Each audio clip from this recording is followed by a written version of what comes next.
এখানে আসা। আর পাখি ম্যাডামকে উনি ইন্সপায়ার করছে যে এখানে আপনি যদি আসেন, আপনি যেহেতু গুলশান বা অন্যান্য জায়গায় ভালো ফুড সার্ভ করতেছেন, তো আমাদের মার্কেটেও যদি ওইরকম কোয়ালিটি সম্পন্ন ফুড আপনি সার্ভ করেন, তাহলে এখানেও মানুষ ভালো ফুড পাবে এবং আপনারও একটা সুনাম হবে। তার পরিপ্রেক্ষিতেই উনি এই উদ্যোগটা এখানে গ্রহণ করছে। তো আপনারাও যদি সেটা স্বাগত জানান এবং অ্যাকসেপ্ট করেন, তাহলে হয়তো এটা এখানে একটা প্রতিষ্ঠা হবে। আর যত কিছু হোক না কেন, আসলে মানুষের ইয়ে ছাড়া মানে সমাগম ছাড়া কোনো কিছু হয় না। তো আপনাদের সবার সহযোগিতা এবং শুভ আগমন যদি হয়, তাহলে আশা করা যায় এটা একটা ভালো অর্গানাইজেশন এবং ভালো ফুড এখান থেকে আপনারা পাবেন। আপনাদের সবাইকে ধন্যবাদ। একটু প্রশ্ন রাখতে চাই ভাই, জি জি। সেটা হলো আমাদের বর্তমান সমাজ, ডিজিটাল বাংলাদেশ, বর্তমান সমাজের প্রেক্ষাপটে দেখা যাচ্ছে যে এ ধরনের ফুডকার্ট বা শোরুম উদ্বোধন করতে গেলে সেলিব্রিটি নায়ক নায়িকাদের দিয়ে করে, কিন্তু এই যে আপনি ব্যতিক্রম একটা চিন্তাধারা মাথায় নিয়ে আবার হুজুরদের দিয়ে আবার মিলাদ মাহফিলের মাধ্যমে শোরুম উদ্বোধন করেন, এই বিষয়টা একটু কথা বলবেন। আসলে দেখেন, আমাদের পবিত্র মাহে রমজান আসতেছে, একদিন পরে মাহে রমজান। আর আমরা মুসলমান, আমরা আসলে বিশ্বাস করি, আল কোরআন হাদিসে বিশ্বাসী। তো আসলে আল্লাহর নাম নিয়ে শুরু করাটাকে আমরা অনেক মঙ্গলজনক মনে করি। আর এটার যে কর্ণধার এই রত্না বা পাখি ম্যাডাম, উনিও একজন মুসলিম এবং উনিও আল্লাহ আস্থা ভক্ত। তো উনিও চাচ্ছে যে আল্লাহর নাম নিয়ে হুজুরদের কোরআন সুন্নাহর আলোকেই এটা শুভ প্রেক্ষিতে। আর একটা ছোট্ট প্রশ্ন ছিল, যেটা হলো যে সামনে যে রমজান আসছে, এই রমজানে যারা আসবেন আর কি, তাদের জন্য কোনো বিশেষ কোনো ব্যবস্থা আছে কি? হ্যাঁ, রমজানের ইফতার বাজার থাকবে এখানে, বিভিন্ন ধরনের খাবার উইথ ফলর ডিনার সহ আয়োজন থাকবে, ইফতারের ভালো আয়োজন থাকবে। আপনাদের লোকেশনটা বলে দেন, কেমনে আসবে, বা অনলাইনে ডেলিভারির কোনো সিস্টেম আছে কি না? এটা নিশ্চয়ই আছে অনলাইন, বা এটা আসলে এই মার্কেটের আসলে ইয়েটা যে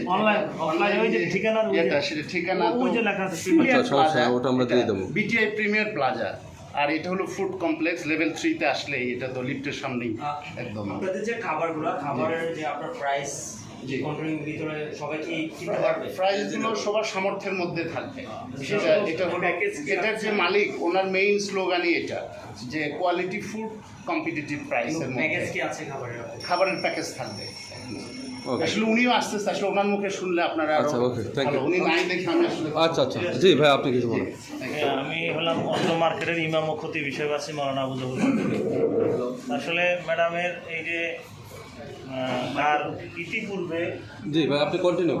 ইতিপূর্বে তার সাথে যে কথোপকথন হয়েছে, তাতে বোঝা গেল সে একজন মুসলিম এবং ইসলামিক মাইন্ডের মানসিকতা। এজন্য আমাকে সে বলল যে ইমাম সাহেব, আমরা অনেক আয়োজন করছি, কিন্তু ব্যতিক্রম একটি আয়োজন করতে চাই, যে আয়োজনটা হলো সবাই মুসল্লিদেরকে নিয়ে আমি তাবারকের ব্যবস্থা করতে চাই। তাতে বুঝলাম আমি মুসল্লিদের সেই জন্য জুমাতে দাওয়াত দিয়েছে এবং উপস্থিত হয়েছে, হয়তোবা কোনো কারণবশত একটু লেট হয়েছে, এটা আমাদের ব্যর্থতা বলা যায় যে কোনো কারণে। তো এখন মূল কথা হলো, যেটা হলো আমরা এখানে আরেকটা আবেদন করছি, ম্যাডাম সে নিজের থেকে বলছে যে আমাদের স্টাফ যারা ক্লিনার এবং বলা যায় যে সিকিউরিটি, তাদেরকে সে আসলে ইফতারি করানোর এই কথাটা সে বলছে।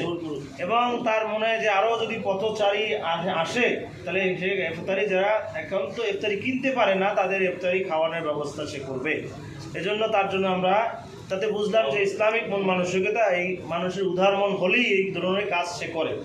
আর ন্যায্য মূল্যে আমি বলছি যে আসলে কি ম্যাডাম ন্যায্য মূল্যে সব কিছু পাওয়া যাবে কিনা, আসলে এটা ন্যায্য মূল্যই পাবে। ম্যাডাম চলে আসছে, আপনারা ম্যাডামকেও প্রশ্ন করতে পারবেন, আর ন্যায্য মূল্যই দেবে তাকে পাশে আনে ওই পাশে। তো এখানে হাসপাতাল আছে একটি, আমাদের সকলের সেবা কেন্দ্র হলো হাসপাতাল, পাশাপাশি হলো ফুড একটা সেবা, মানুষের খাবারের জায়গা, সেটা যেন বিন্দু মাত্র কোনো প্রশ্ন বিদ্রোহ না হয়। ইতিপূর্বে মার্কেট সুনামের সাথে চলছে, মার্কেটের সভাপতি সাহেব অত্যন্ত সুনামের বর্ধিত ভাষায় উন্নয়নমূলক কাজ করতেছে, এবং যেন মার্কেটটাও যেন এই ফুড কোর্টের দ্বারা আমাদের সুনাম আরও ছড়িয়ে পড়ে। এই জন্য আমরা সবাই দোয়া করি। ভাই একটু প্রশ্ন ছিল আপনার কাছে, সেটা হলো আমরা মুসলিম, তো আমাদের রাষ্ট্র মুসলিম একটি রাষ্ট্র, তো আমাদের দেশে যে বর্তমানে প্রচলিত হয়ে গেছে যে নায়ক নায়িকাদেরকে নিয়ে উদ্বোধন করায় শোরুম দোকান যে কোনো বিষয়, এই যে আজকে একটা ব্যতিক্রম হলো, আপনার দৃষ্টিকোণ থেকে কি মনে হয়, যেহেতু আপনি একজন ইমাম? আমি আসলে আমার দৃষ্টিকোণ থেকে আমরা আসলে এই যে মোবাইলে বলেন ভিউ বাড়ানোর জন্য আসলে যার বেশি মানে অর্থাৎ বলা যায় যে খারাপ লাইনে এখন মানে প্রতিযোগিতা চলতেছে। এই জন্য আসলে তাদেরকে আনলে মনে হয় যে তাদেরকে আনলে আরও আমাদের ভিউ বেড়ে যাবে, আমাদের সেল বেশি হবে। আসলে আদৌ কিছু না, আল্লাহর রহমত না থাকলে কোনো জিনিস সম্ভব না। এটা আমার দৃষ্টিতে এবং কোরআন হাদিসের দৃষ্টিতে কথা, যে আল্লাহর রহমত থাকতে হবে। রহমত থাকলেই সেই রেস্টুরেন্ট টিপটিপে আলোকিত হয়ে যাবে এবং খুব সুন্দর হবে। সবচেয়ে গুরুত্বপূর্ণ জায়গা সেগুলো যাতে